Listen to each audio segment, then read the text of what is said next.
جهان در حال انبساطه و کهکشان‌ها دارن از ما دور میشن. هر کهکشانی که از ما دورتر باشه با سرعت بیشتری داره از ما دور میشه. کهکشان‌هایی که 14 میلیارد سال نوری تقریبا از ما دورن دارن با سرعت سریعتر از نور از ما دور میشن. چجوری هم چیزی ممکنه؟ مگه انیشتین نگفته هیچ چیزی نباید سریعتر از نور حرکت کنه؟ البته این کهکشان‌ها نیستن که در حال حرکتن. خود فضا داره حرکت میکنه. انیشتین گفته هیچ چیزی توی فضا نمیتونه سریعتر از اون سرعت حرکت کنه، ولی خود فضا هیچ محدودیتی برای این حرکت نداره. در واقع اگه کهکشان‌ها نقاطی روی این بادکنک باشن، با باد شدن بادکنک این کهکشان‌ها و این نقاط حرکت نمیکنن.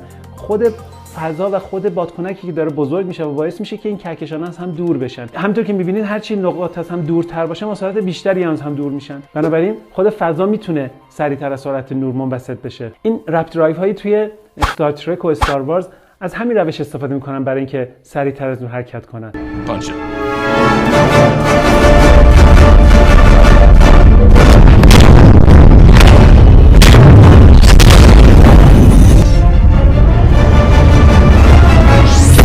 اصل کارشون اینجوریه که فضای اطراف سفینه رو خم میکنن، یعنی فضای جلوی سفینه رو